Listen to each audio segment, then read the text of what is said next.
This is Hannibal here from thehannibaltv.com, and today is my guest. I have none other than Doug Flex Yasinsky, who is one of the stars of the Masked Mutilator film that Brick Bronski was also in, and Doug is old friends with Brick. I actually have the DVD, which Doug sent me of this, the Blu-ray, and it's a great movie. And it's great to have you on and finally talk to you. How are you doing today, sir? I'm good. I really appreciate you having me on, Devin, or Hannibal. I'm sorry, brother. Oh, you can call me Devin. The fans know me better as Hannibal. I got you. First thing before we get started, I really would like to give a proper shout out for 9/11 here in our country. It's a very important date. It's a 20-year anniversary. I just want to leave all the victims, their families, the police, the firemen, all the first responders. Nobody was forgotten. And, you know, I just appreciate being able to say this on your channel today. Yeah, sad day thinking back to that. Where were you when you heard about all that was going on? And here's the thing. Everybody knows or remembers where they were. That day, I owned a bar yet, and not proud of it, but this is the truth. I was waking up, TV was on, a little hungover. And I remember just watching it on TV, and I didn't know what was going on. I just thought there was a movie on or something like that. And I tried to change the channel. Every channel had the same thing on. And it just made me, I'm like, you know, you sat up then, and I still didn't really fully understand what was going on. And nobody on the news did either at the time, because I tuned in before the second tower got hit. And it's just a very traumatic. One of my roommates from college actually worked in one of the towers. So, I mean, there's a lot of people that have a lot of personal connections. Now, thank God he got out in time, but it was just, you know, that's where I was. And then, of course, that just, the rest of the day, I just stayed on, and it got worse and worse as it went on, obviously. But just leave everybody know, nobody forgot. Nobody forgot, man. Now, another sad thing that happened recently, a couple weeks ago, because you might know more about, you definitely know more about it than me, but Brick Bronski passed away, and I had just done that 3-hour interview with him, and he seemed very healthy. So I understand there was some background health issues before he actually caught COVID, but yeah, maybe you could talk a little bit about him, because you've been associated with him for so long. We've been, you know, for lack of a better term, brothers for well over 30 years. I was in his wedding. You know, back in '91, we started a gym together along with Jeff Sibbach. We wrestled together. You know, when I started promoting, Brick had my titles. You know, he was a big part of it. And we just, it's hard, you know, it's hard. I saw his children last weekend for the first time, 15, 20 years. They were so small when I last saw them. And now they're all grown up, and it was just sad. That's how we had to reconnect. But go ahead. I'm sorry. Now, for the people that only know him from that story about Brian Pillman, which he never quite got to his version, but it's out there. Like, what kind of a person was he? Because he seemed very funny to me, very upbeat. Obviously, he's a tremendous actor, actually. I thought he was a great actor. He really was. He was talented as hell acting. I mean, he had every tool you wanted for wrestling. I mean, you saw his physique.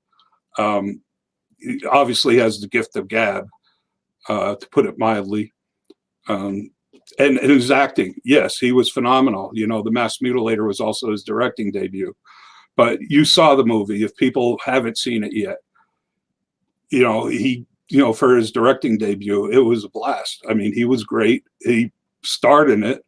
and you could tell the level of acting ability on his part in the movie. Was that your acting debut as the cook? It was, as far as motion pictures. Prior to that, me, him, and Jeff Sibbach, we used to run to New York a lot for auditions, stuff like that.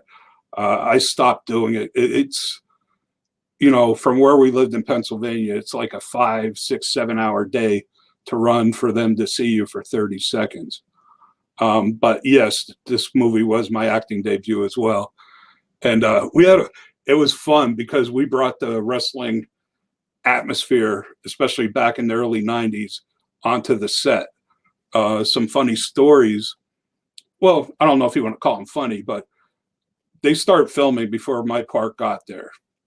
And the first day I was there, I think I was there 8 hours. I don't even know if we shot anything with me. So I had to come back the next day. I'm like, oh, I ain't doing these long days again.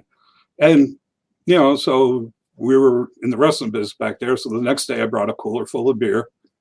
And after the shoots, we sat around, had some, and it sort of developed into the wrestlers because Brick, Jeff Sibbach, Tom Taylor, we were all in the wrestling business, and then the others were acting or breaking into the acting business. But it was a great bonding thing. We all sat together at the end, and I think it became closer. We're still all close, which is rare. But we had fun. And then when they put me on, I had to do the natural wrestling, if you want, what's the word I'm looking for? Like gags, I just took some stuff. The ribs. I started doing ribs on set, or on screen, actually. I think the first scene I did, there was a scene where two of the guys in the movie got in a fight. It's a resident home, so two of the kids in the resident home got in a fight. And they got broken up, and the house master made them do push-ups as punishment. And I was sitting there, and the one was too close to me, so I put my foot on his back, and you can see it in the movie where my foot's going up and down in the screen. And this kid who wasn't a wrestler, he was struggling. And when Brick saw me do that, he caught on too, so he kept making him shoot the scene over again until the kid couldn't do any more push-ups.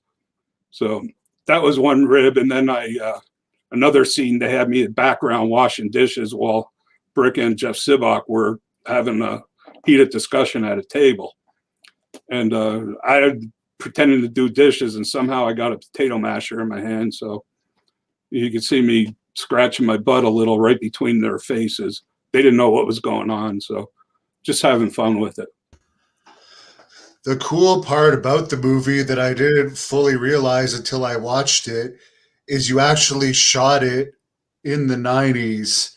So even though it was only released a little while ago, it has a very 80s horror movie feel to it, and kind of a wrestling feel to it too, because of the wrestlers involved. So wrestling fans, I would suggest it's on YouTube Movies. That's where I watched it because I don't have a Blu-ray, but I will definitely keep go out and buy a Blu-ray yet, because the Blu-ray does have the extras on that you can't get from streaming. And even one of the extras is Mean Gene Okerlund's on there, putting the movie over in a little shoot, which was nice of him to do. But yeah, so I was going to say, you can either stream it, or if you have a Blu-ray, go buy a Blu-ray to get the extras. It's a collector's item. It's the very first movie that ever connected pro wrestling with horror. And I don't even think, if there are others, they sure weren't done as well as this. So if you're a wrestling fan, you'll be entertained. If you're a horror fan, you'll be entertained. It was a lot of fun. As long as that's the whole thing, entertainment. You know the business, all the business. It's all about entertainment. And we feel we delivered in that. And I think wrestling fans would have a blast with it. Yeah, and I'm actually looking forward to watching it again, because I definitely watched it all in one shot. And I really wanted to, it's a type of movie that I think I would get more out of the second time. And you will catch, you know, other nuances. And first of all, I want to thank you for doing the review. You gave one of the most honest reviews that we've been given. A lot of them have been very well, you know, very well. You did, I think, was it the last fight scene? You questioned a little about the wrestling in it. Yeah, that was the only thing, because to me, I was into the movie, and then I forget what it was. I don't know if it was a clothesline or a body slam or something, or a hip toss, and I'm like, okay, it kind of took me out of like the frighteningness of the film. Yeah, they. But if you notice, though, all the deaths or murders up to the final scene were all committed by a pro wrestling move. So it was just a little subtlety that you could watch for in there. Yeah, yeah, I did notice that, and as I said, I'm gonna watch it again because I really enjoyed it, and I have a short attention span. So do I. To say that I actually sat through it and I didn't do anything else while I was watching it, and I actually want to see it again, that's saying a lot for someone like me. What did you do to study for that? I know you didn't have a lot of lines, but you played your part well. Thank you. I honestly, I didn't do nothing. I mean, you know, we were used to shooting back then, so you just went in and originally, I don't even know if I had lines. And as I did my stuff, they added a couple extra scenes for me. So I remember that being in there, which I'll take as a compliment, because, and you know, we just, like I said, some of the stuff I just ad-libbed, not the lines, but just the behavior. And, you know, once Brick caught on to what I was doing, he ran with it. And it was just, it was a blast. You know, if people are into horror, they know the name Glenn Hetrick. He was the lead special effects judge for a show on Sci-Fi called Face Off, I believe. This was Glenn's first movie. He's probably he was, you know, one of the leading special effects artists out in Hollywood. He went from this to that. And he's, you know, I'm honored. He's the first guy that ever put makeup on me in a movie. So it was cool. And the rest of the cast was awesome. You know, we had James Bella's first movie. He went on to do Detroit Rock City and was a Cabin Fever. So he did well. You know, there was a lot of talent, and some of the others could have went on bigger and better too. It's a tough industry. It's a tough industry, but you know, like I said, we're proud of what it came out of, and I'm glad you liked it. There's a fan on here that wants to know what you think of the TV show Heels, and I bring this up because Dale actually wanted me to do a review of Heels. I don't know why exactly, but I haven't seen it yet. Have you seen this I watched the first 3 episodes, and I have some strong opinions about it. And we argue about it. I think now, whether they have a consultant for their show or not, it seems there's some little mixed message in there. They're trying to be an 80s promotion in the current day, and it just doesn't ring true for me. You know, they're coming off as like it's an independent company that does a show once in a while in a place, but they're acting like the title means the world to them. They're fighting over the company, and it just and it feels sometimes that they just throw wrestling terminology in. Now, this is my opinion for the sake of doing it. I just think if they would have stuck to one era, or, you know, if they would have done this in the 80s, it would have just rang so much more true to me. Or if they would have done it normally, then be what it is. You know, don't try and put yourself over as a major wrestling league that the title's important, because the fans today, you know, they know. So, I mean, watch it, you know, and I've been, you know, because of other things, like I got out of the acting and I'm trying to get into producing some shows right now. I have a couple shows in pre-production. So I watch stuff like that. I watch the ratings. The ratings are almost in half. Now I'll say CM Punk was on the 3rd episode. I loved his performance. I thought he was great. And actually all the actors on there, their performances are great. I just, have some issues, and maybe I'm too critical because I'm too close to the business. So maybe if I was, just a more of a casual wrestling fan, I'd enjoy it more, but we'll see, watch it. I'd love to hear your opinion. And a lot of those 80s wrestlers. You sent me a couple pictures. This is you with Bam Bam Bigelow, you with George the Animal Steel. I know you've also worked with King Kong Bundy. There's a picture of you choking him right here. You used to have a blast, man. I started back in '88, and it took me about 2 years. I got into the promoting end of it then. It lost me. It was a weird time to get into the business for me.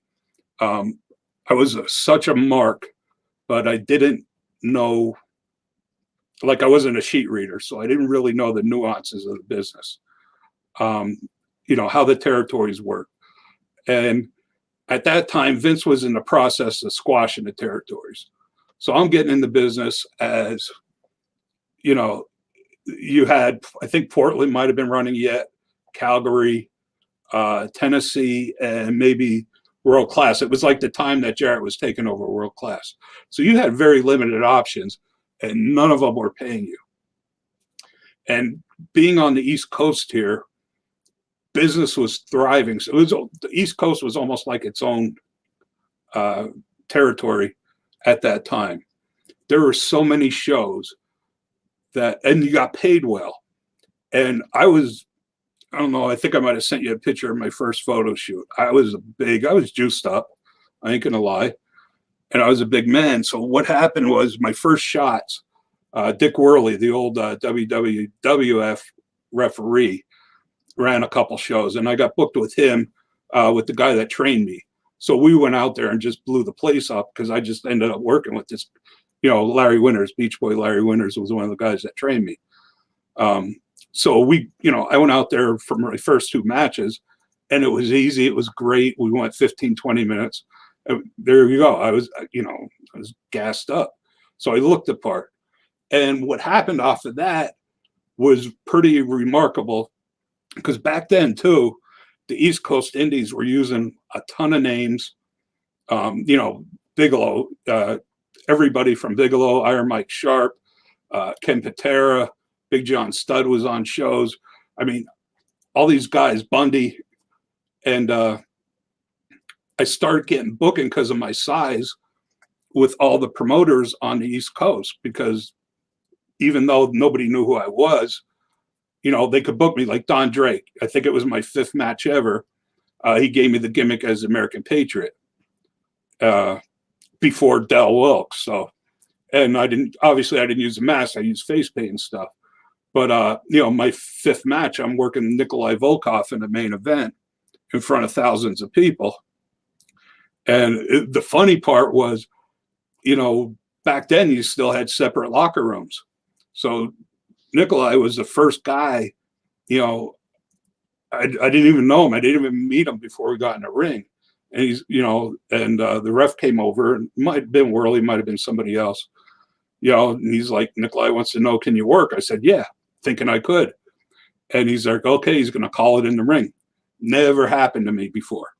So, and the worst part, it wasn't worse, but him being the first guy to call a match in the ring with me, and with his broken English, with that thick accent he actually had, we had some funny stuff. I mean, I kept screwing up because I didn't really catch on to what he was saying. And the funniest gimmick we did, when he get me in the bear hug, and the first time he's trying to tell me to clap his ears like they used to do to get out of bear hugs back then. I thought he was telling me to grab his ears. So I reached out and I grabbed his ears like you're throttling a motorcycle. And first he saw shock on his eyes because he didn't know what the hell I was doing to his ears. And then when I just started spinning it, he went with it. And then every time I worked with him after that, he, we put that in there. But it was just a great time. The Samoans often used to run a lot of shows, and in this champion, Yukon Jack, who was a bigger version of, Bruiser Brody. I mean, Jack was 6'8", 6'10". I mean, he was a wild looking man. Wasn't the best worker, but they needed somebody big to work against him. So I kept getting all these opportunities because of my size.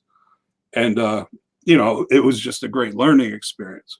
And it just kept snowballing like that. I worked, if everybody remembers, Silo Sam, about 7'4", 7. I mean, he was just a big dude.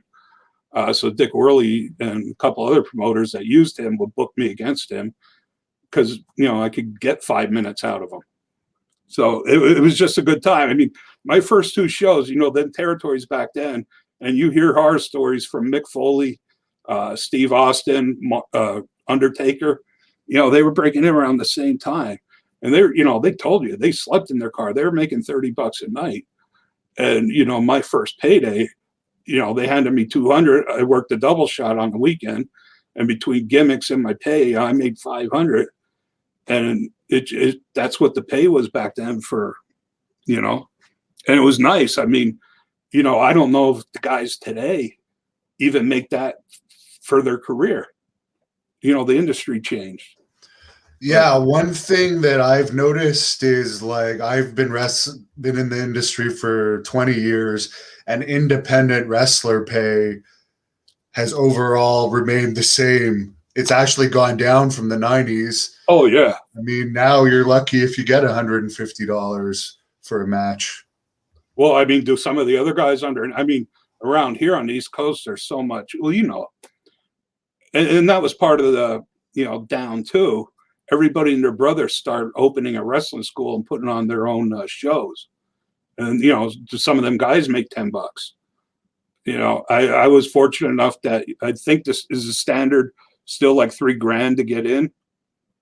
Or is that what to pay to get trained? That seems to, I don't know, but it was that for a very long time. I know that's what I paid the Hearts to train me. Yeah, I think that's what I paid too. But I made that back almost in my first month already.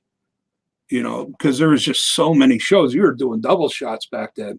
Every fair, circus, whatever on the East Coast was running pro wrestling as one of their night's entertainments. So sometimes it was a Tuesday, a Wednesday, a Thursday. You do a double shot on the weekends.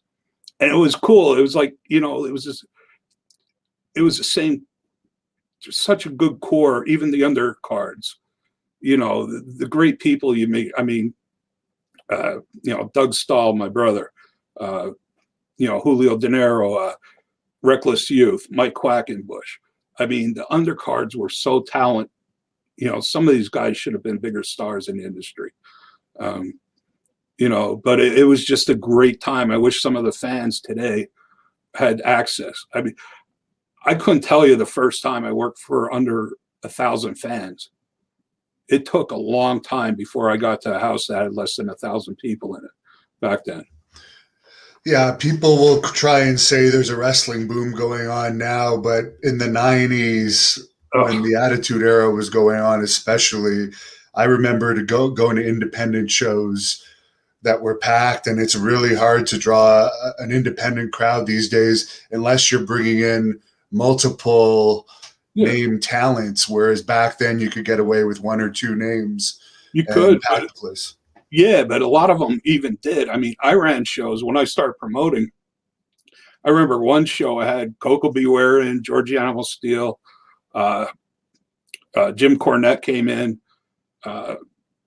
Bruno Lauer, Harvey Whippleman would come in. I mean, he was great. They were all in one show, and we put 5, 6 names on to get there. It was justified. My second show was at Wildwood Convention Center in front of 3,500 people. It was crazy back then, and I'll be honest. I mean, like I said, I gave examples of Austin, Taker and Mick Foley, but them 3 were going to be stars no matter what. There was another 100 guys that just, didn't get there. And so I'm glad I chose the route I did, especially, it's sad where you see some of the guys where they are in life today. They're just hurting. physically, financially. You know, there was a fine line back then. And, you know, God bless them guys for making it and doing what they did with their career. But there was a bunch of you know, I mean, look at the guys even on the mid cards and undercards on the WWE, you know, just 10, 15 years ago. They weren't making crap. So yeah, now now I think the average pay, I looked it up not too long ago, is $500,000. crazy, right? Average wrestler pay. And they hardly work compared to what they used to work. I know, they don't even travel anymore. They don't have to travel. They're part of a TV show, and good for them. You know, you just see so many of the guys falling apart. I mean, the bumps are ridiculous. You know, back then everything was hard. Everything. You know, I was oh man, I was not light. If I went over that top rope, I hit like a bam. You know, I just couldn't. You know, I don't know. I still don't know how. I watched you throw your drop kick last week. Light, you smooth. You know, and then it was bad. I mean, these guys are just beat up. They were doing 300 shows a week. You know, and the steel chairs were ridiculous back then. Didn't know anything about concussions. I used to well, some of us still take steel chairs here and there, and I know exactly how they feel. You also worked with Public Enemy. You posted a couple pictures with them. How was that experience? Teddy was one of my best friends in the business. We got really close. He used to work. I met him my first show. He had a great gimmick back then because he was working as a Cheetah Kid. So he's always under a thing, but he was always renting. He did the ring rentals. So he was making, you know, a good $500-600 cash every night. It was great. He'd be the first match. He'd chill, and after the show, he'd tear down the ring. But him and Mikey, you know, we just all came close. Probably one of the smartest things I did was I bought a bar back in '93. So a lot of the boys, and then I helped a guy named Ed Zahn. ECW was just starting up, and they were looking for a second place to run. So a guy named Ed Zahn, who did some booking for me, he was looking for another place for me. I told him a couple miles from my house was a place called Flagstaff. And then the ECW fans are going to remember the Flagstaff because that was the second place that they ran on a regular basis. But what was great, all the boys would stop in the bar afterwards and we'd have a blast. And me and Teddy did some other work on the side together. And actually his passing was probably the hardest out of all of them. You know, Johnny was a character. I could tell you stories on the road with them guys forever. Johnny was a special guy, man. And it's funny. It seems like every tag team like that always had one sensible guy and one guy out of control, whether it was the Road Warriors, whether it was them guys. You know, there was just always that one guy that had to take care of the other one.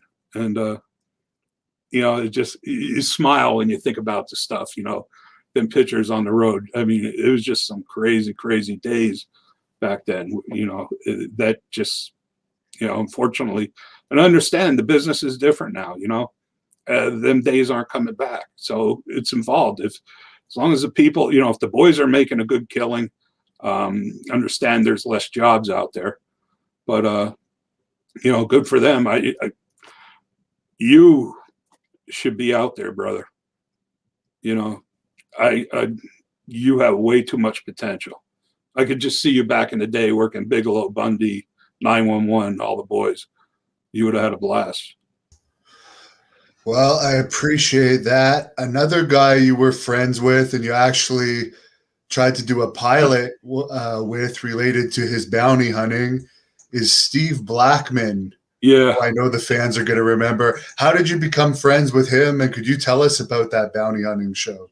Yeah, actually, I was, we started doing indie shows out near his territory. And one of the boys, I guess he trained one of the wrestlers. His name was Larry something. I don't remember. So we got talking and he, you know, even though he was under contract with WWE, he agreed to come out to some of the local shows that we were running. and do autograph sessions and stuff. And we just stayed in touch. You know, he has a very interesting story. But then, you know, when I started getting into the MMA business back in 2009, he had an MMA gym back then in Harrisburg area. So, you know, I got talking to him because I told him I was going to start promoting, but he planned on promoting his own shows in Harrisburg.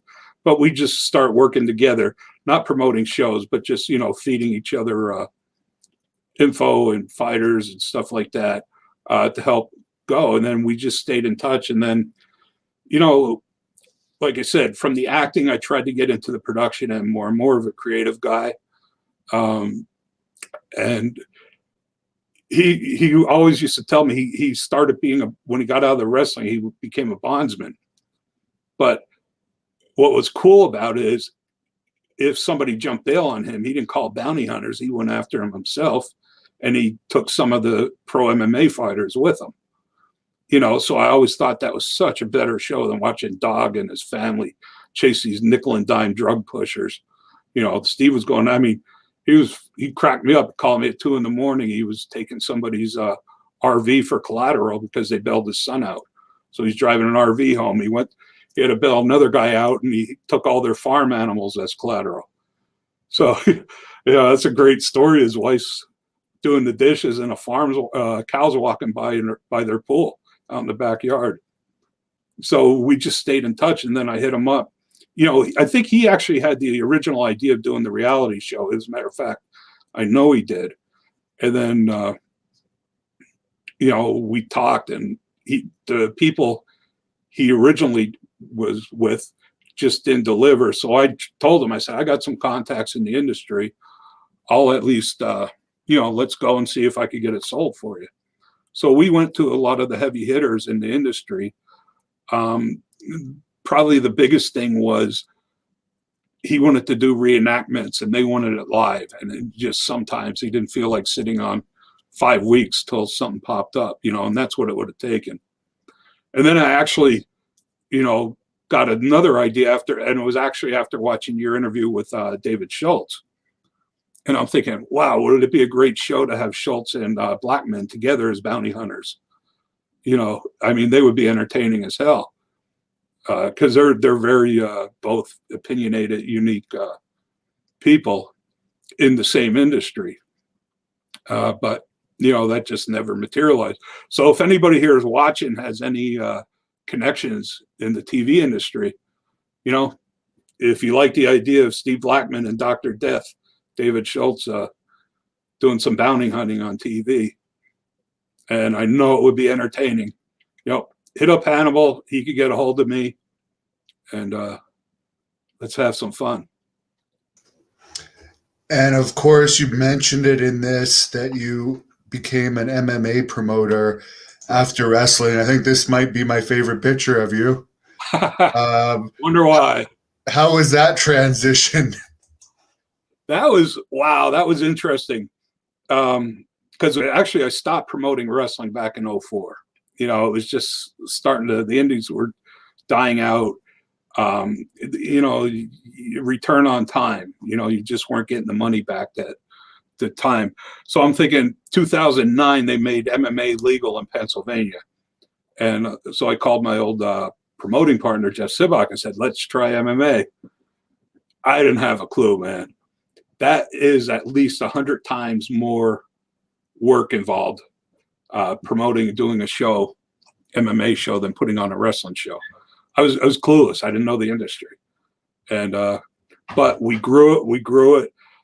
I'll say this. I mean, before Viacom bought out Bellator, at least 2 times we ran shows on the same weekend as Bellator within 30 minutes of each other, and we outdrew them every time.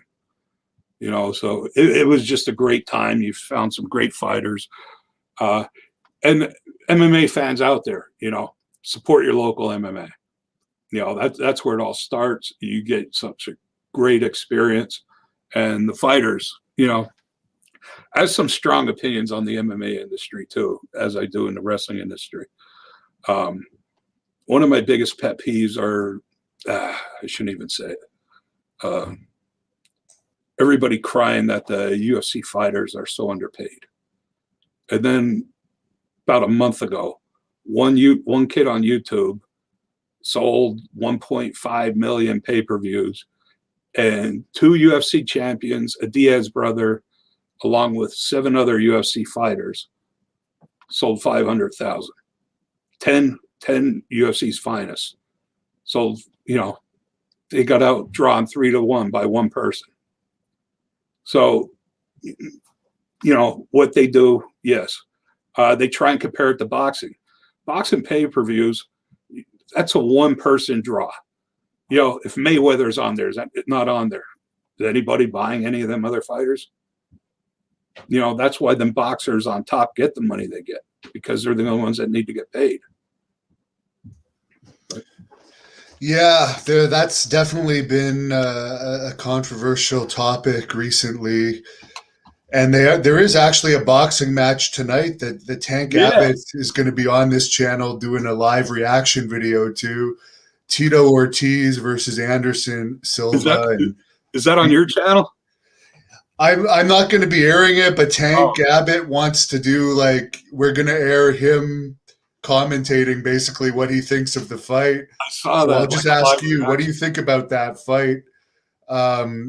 Both who's going to win, and what do you think about these MMA legends doing these boxing matches and getting paid large sums of money for it?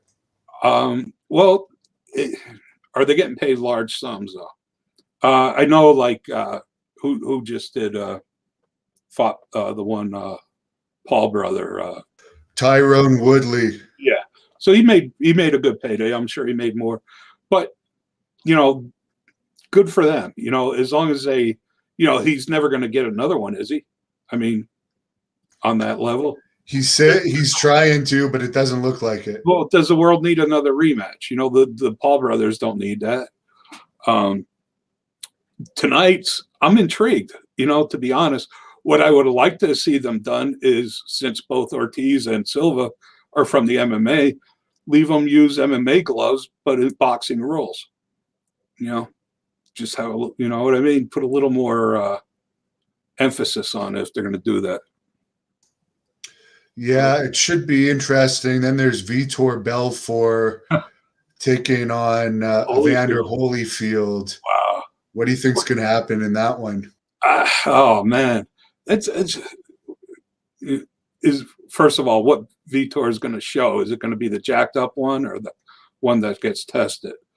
I didn't see. Have you seen his physique? I didn't see the weigh-ins or anything. I don't know. And I don't know if it's even going to be under professional sanctions or an exhibition. Yeah, I can't assume exhibition. I can't see an athletic commission sanctioning what's Holyfield, 57, 58. That's the scary part of it, you know. Oh man, I hate seeing it, but you got to watch. You know, what are your thoughts? You're a fan. I would say Holyfield and Silva are going to win. Yeah, I could see, man. I could see Holyfield. So I don't know how Silva's. I mean, how are his hands? He has more boxing experience than Ortiz, right. And apparently Ortiz didn't make weight. Oh, go shot. He was bitching about that the whole lead-in, calling Silva out because he, you know, needed a catch weight. But, you know, he knew. I don't know. Is it sanctioned? If it's not sanctioned, do they even fine? I mean, who regulates that crap? You know, I mean, I dealt with, you know, state athletic commissions running MMA and stuff. You didn't make weight. They took part of your purse and gave it to your opponent. But, you know, that's all licensed and stuff. So I don't even know. It'll be fun. I guess it's sanctioned. And the last one's the Holyfield one got to be an exhibition. I don't know. But I'm anxious, you know. Now, this is a picture of you on the set of the Masked Mutilator. Yes. With your whole crew. Could you talk a little bit about everyone in this picture? I know you already talked about Brick, but the other two athletes. Yeah, to the far left, Jeff Sibbach. He was actually Brick's original partner. They went up to Calgary or to Minneapolis to get trained by Brad Rangens. So that's the Jeff Sibbach he was referring to when he did his interview with you. Jeff's one of my best friends. You know, we're just close. We get together at least once a week, maybe for dinner. He was also my promoting partner in the wrestling and the MMA. And he's just a great guy. You know, he's going through the gimmick now with the, you know, I think he had 2 knee surgeries, and his hip is going. So, you know, that's the business. And then the guy between, Tom Taylor, we called him GQ Bronski while we were working our shows. I will give Tom this because he worked as our manager or mouthpiece, whatever. I saw that match, actually. I saw one of those matches. He was so much, I'd say, besides Bobby Heenan and Jim Cornette, I'd put him up there with them guys. And he was better than the rest in that industry. He, you know, got in a little late. They were phasing out. By the time he was getting in, they were already phasing out the male manager parts. But man, nobody drew heat like him. And it was natural because all he had to do is play himself. It was beautiful. I mean, you could probably find out he did a talk show with Sally Jesse Raphael. People wanted to come out of the audience after him because he has no problem. It's beautiful.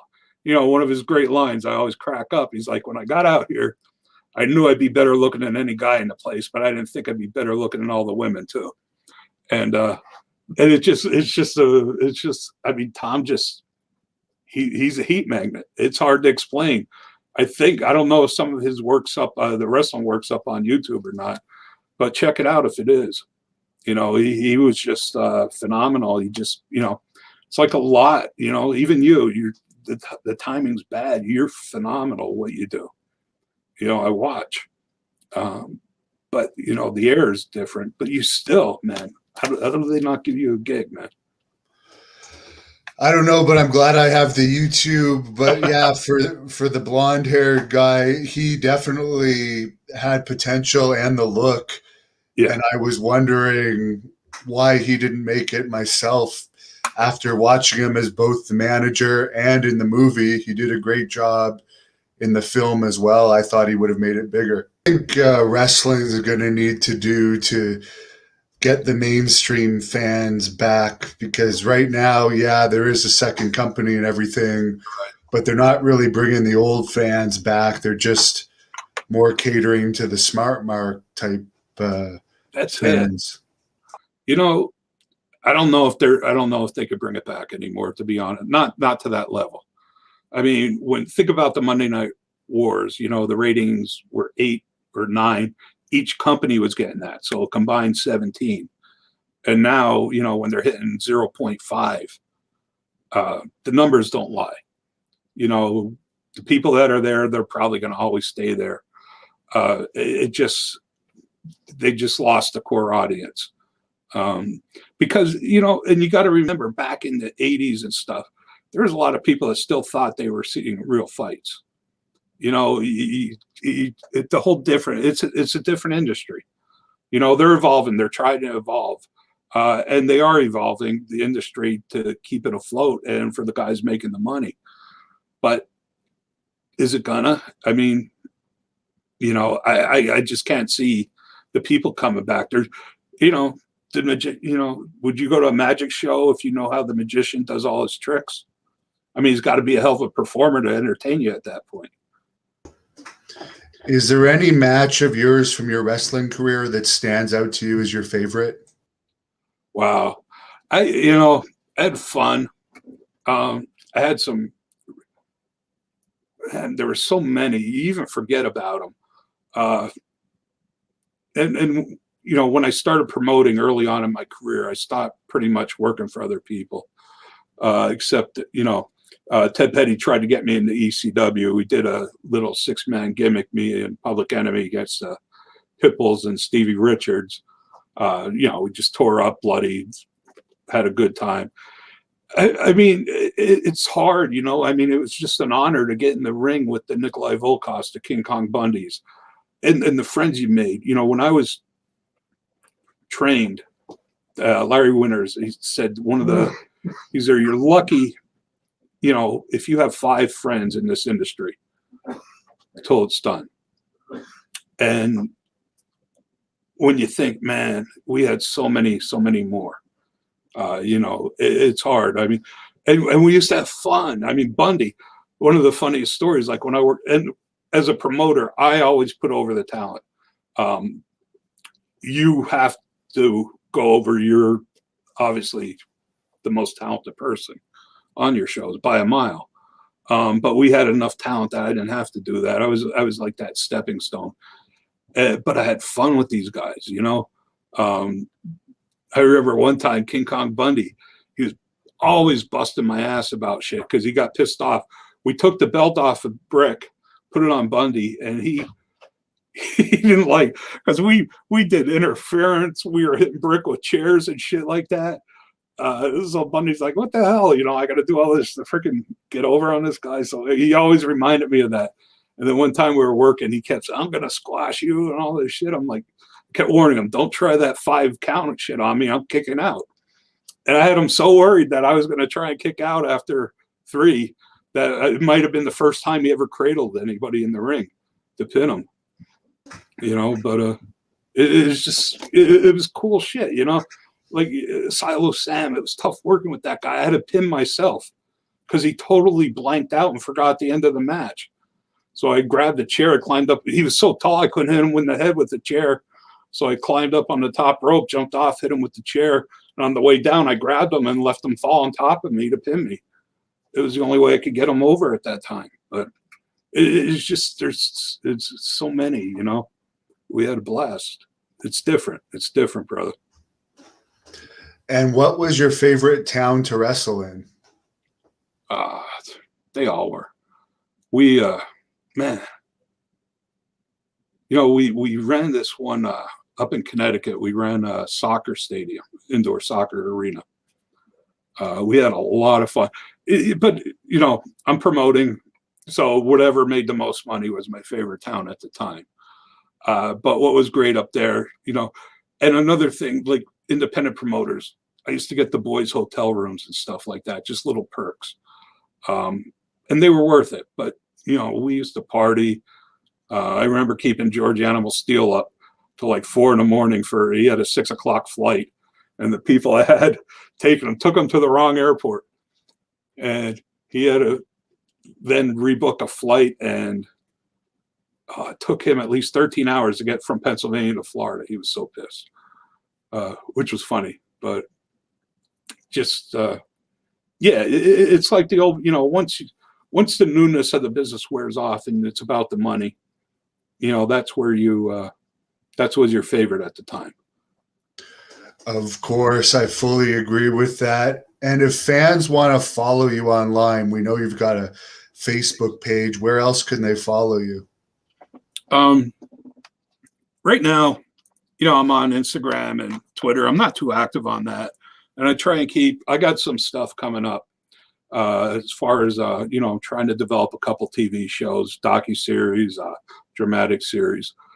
But one project I have coming up that will probably come up in the next month or 2, and keep an eye out for it. And I'll let you know, and hopefully you could spread the word. I'm going to be starting a sports podcast called Fat, Drunk, and Stupid Sports Podcast. Just to play, it's just going to be a lot of fun. We're going to hit many topics, controversial. I want to give a voice to the sports fans that have been that really no longer watch sports because of some of the political crap shoved in them. So it's going to be a little different, a little hard punching, but there's going to be no filter. And so when that comes out, but as far as following me, just I'd rather them follow you or Hannibal. I hope they appreciate what you're doing for the wrestling industry. It's you brought me in back to my old, even my start, listening to Superstar Graham talk, to listen to Dr. David Schultz talk, when I was young and a fan of these guys. So I hope people really appreciate, I hope they support the hell out of your show. I really do. And you know, and I'm sincere about this. I mean, you know, it's like when you say, you know, how is the wrestling industry going to come back? Well, it probably won't, but appreciate what it was, appreciate the memories. You know, and the people, the generation that don't even know half the stuff we're talking about, it's available out there. I mean, it was just, it was a magical time. You know, I got to live a dream. I took a different route. I understand, you know, I wasn't known nationally, but, you know, the people I got to know, the respect I got from the people, you know, I mean, I can tell you stories all day about the road and some of the names and some of the stuff we did. And, you know, I learned so much from Iron Mike Sharpe, you know, and another thing too, with the guys coming up now, one thing I always did was ask, you know, if I'm in a locker room, and fortunately, like I said, there was names I could, you know, I would go find somebody, ask them, please watch my match, critique it. I want to know what I did wrong. I don't want people telling me how great it was and stuff.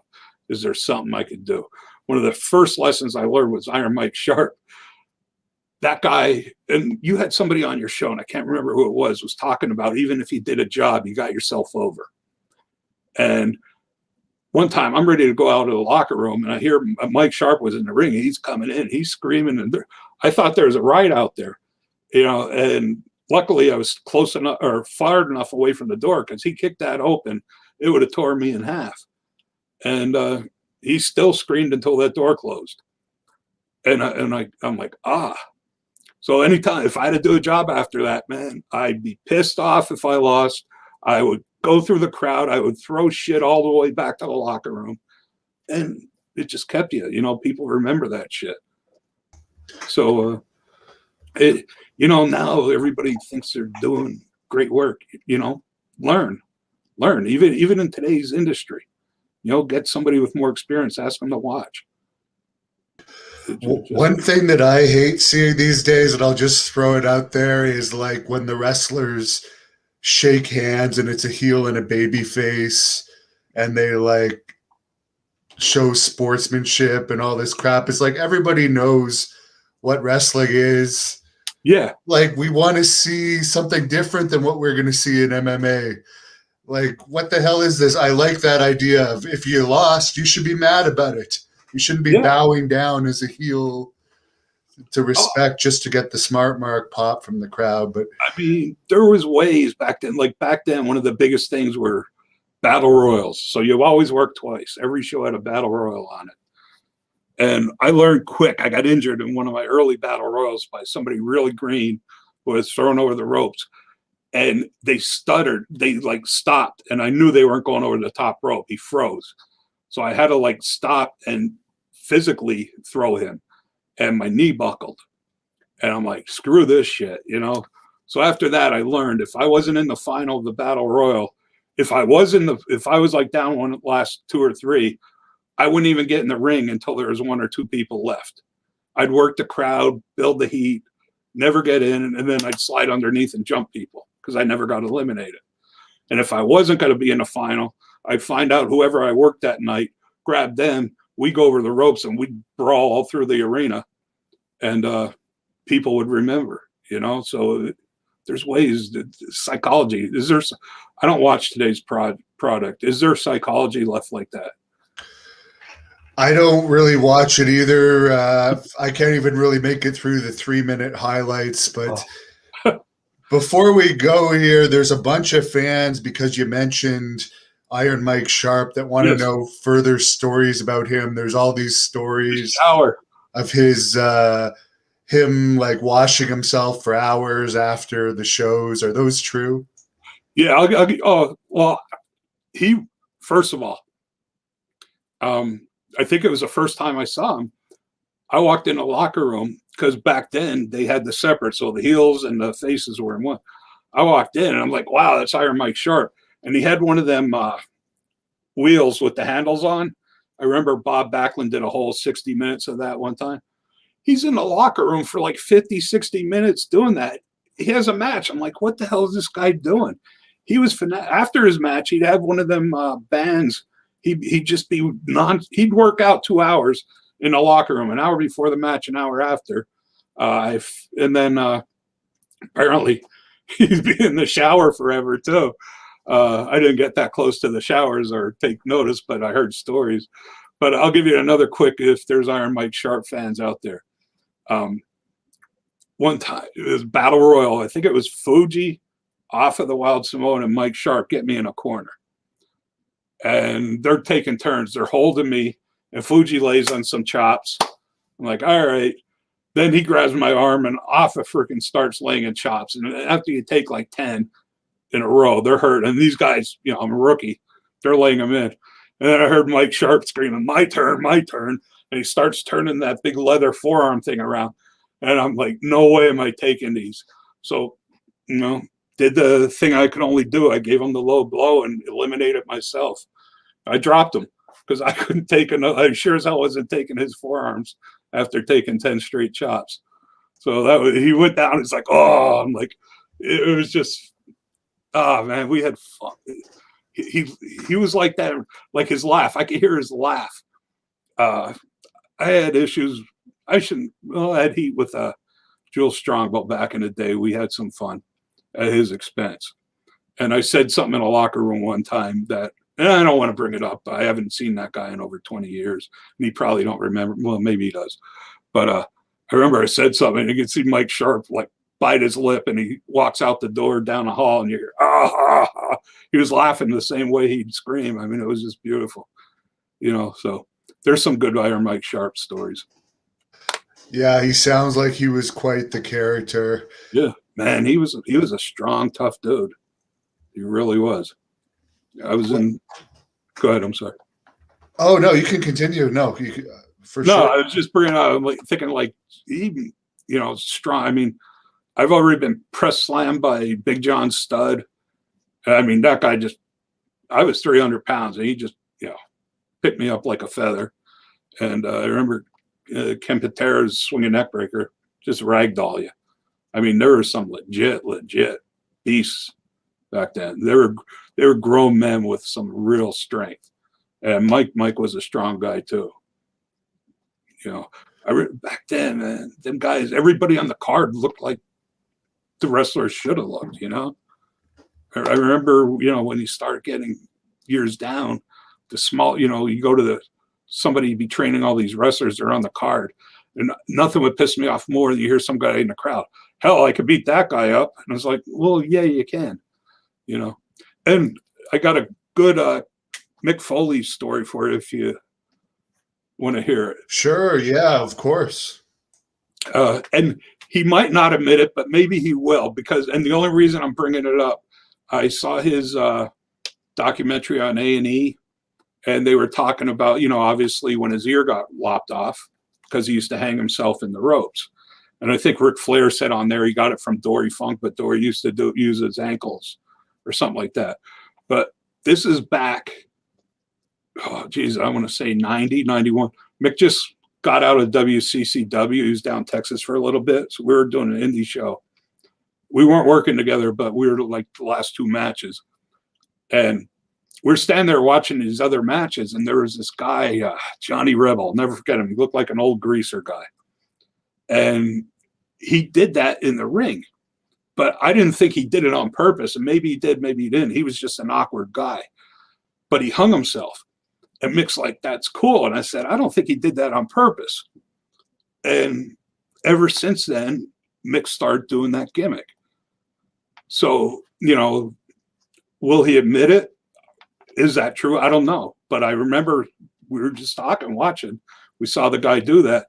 And then years later, by him putting that in his matches, he lost an ear because of an indie show in Pennsylvania. That's very interesting. I never would have thought that. No, but that's just a little shit, that over the course of 16-year career, you just, I mean, another Foley story, him and Sabu back in ECW, this is Hamburg. They tore the place up. There was only a handful, 400 or 500 people in the place. And it might have been voted match of the year that year by PWI, whatever. but they just killed each other. I think that's the show where Sabu did a moonsault off the rope and he came across the metal railing, his ribs and stuff like that. They had to tape him up. But at one point they brawled back in the locker room and they came out with this garbage can and this bottle came rolling out of it. And everybody thought it was a gimmick bottle, but it wasn't, because I drank that beer and threw it into that garbage can. So I knew it was a real bottle. And I remember Sabu trying to break it over Mick's head, and he must have thudded him like 4 times. And it was getting more gruesome. He just wouldn't break. And finally he just wound up and it shattered. But not a gimmick bottle, you know, it was just one of my beer bottles thrown in a garbage can. Very interesting. And what about the Honky Tonk Man? Did you ever cross paths with him? Yeah, he worked a couple. I think he works some of our shows, and I obviously worked a bunch with him. I know he worked some of our shows as, you know, independent back then. I really, you know, he was professional. He was, you know, I enjoy watching him. I enjoy watching his stories. I just didn't know him, you know. He might have been, I'm trying to think of it. You know, I promoted hundreds of shows maybe, so used everybody and their brother. The only one, Road Dogg, still owes me flight money because of his issues he had. No showed one time. Really? Could you tell us that? I was pissed. Well, I think it's when he got released from the company because he had some issues, and he called looking for work. I gave him, I think he probably just cashed in his air flight, but I even told him, you know, I'm on the phone with him at 8 o'clock. I'm like, dude, you got a 6 o'clock flight. Are you going to make it? Yeah. You know, and his name, he just came from WWE. So his name was obviously on top of our marketing. And I was so pissed he didn't show. But what was cool, I think it was might have been Tim Walker, big PWI. Tim's the best. Hey, Tim, what's up, brother? If you were ever at an independent show on the East Coast in the last 30 years, he's the guy you always see ringside taking pictures for the mags. But I think there was a convention in Jersey. So Tim's like, a bunch of the guys are up there. Maybe they'll come down to fill, you know, the void, because I was in the Poconos and we were doing TV tapings. So Candido was with Tammy yet. They came down. I think Mikey Whipwreck came down. Guido. There's about 5 of them that came down from the show to, you know, to make sure that because we already had Bundy and Steele on the card and a bunch of others, and Public Enemy was on the card already. So we loaded it for the fans just so they weren't upset, because we sold out. You know, we had 1,600 people there, and Road Dogg really stiffed us and stiffed me. And well, he stiffed the fans that night, you know, and I want my money back. There's always people like that in wrestling. Greg Valentine and Dustin Rhodes both did that to me. No. Yeah. That sucks. I won't get into those stories. I know. I heard you already. They screw the towns over too for the next time that you try and come back to the same towns, is what they don't understand, because then the fans don't believe that you're bringing the next person that was advertised. You know, I always tried to stay away from the controversial ones. I mean, Bundy was great. You know, we had a great relationship. I loved using him. Everybody knew him. And he would call me before he took bookings with some promoters he didn't like to see if I had a show going that time. He'd rather work for us. You know, Bam Bam Bigelow, you know, turned into one of my best friends. He used to come up to my place hunting every winter, deer hunting. He was a big, you know, hunter. So he'd bring his father-in-law and his brother-in-law up. And, you know, he'd hang at the bar for a week. So the people loved that shit. But, you know, without saying, I mean, he always cut me half price, you know, just because we were close. I mean, it's cool. Like Ted Petty, Rocco, they just signed with WCW. And before they were going, who the hell no-showed one of my shows? And he just come by because he was a friend, just to watch the show. He went out there in his jeans and worked that show. I think he worked Reckless Youth, which was phenomenal. And, you know, that's the relationships you build. I mean, some of these people are awesome. And then, like, you know, you have the opposite spectrum. Somebody's I don't know I if see you've that. realized this, but How long have I been frozen? you've been frozen for like 10 or 15 minutes, but Yeah. at least you're frozen in a good pose. When Brick Yeah, was I on, remember that. he froze in like a hilarious pose. I But remember that. That was funny, but I appreciate your time. Anyways, we can call it a wrap for tonight. But you had some yes, sir. great stories, and I appreciate you coming on and talking about Brick, who I really liked, and of course, Great. Masked Mutilator, which Get out. you play the cook in, and Yes.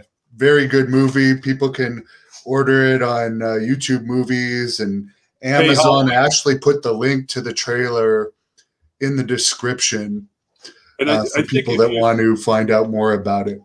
I think if you search YouTube, I have a video up that incorporates a drinking game while watching the movie. Oh, there you go. So it's a great movie to watch with a bunch of friends. Make sure you don't run out of beer. But it's a good time. Just check it out. Check out that video. You'll have a blast. And hey, Halloween's coming up, so what a better time to watch a wrestling horror movie than next month. Do it. And if you're gonna buy the Blu-ray, make sure you have a damn Blu-ray player, right? Yeah. I'm sure I think my parents actually have a Blu-ray player. I'll bring it over there next time I go visit them and check out those bonus scenes. That's awesome, brother. Hey, thank you. Once again, I want to tell your fans, support this guy. Appreciate it while he's doing it. Don't take it for granted. He's the best in the business. And he's bringing you something that, a lot of us need or want in the industry. And I thank you. Thank you for watching the Hannibal TV. Please like this video if you enjoyed it and click the subscribe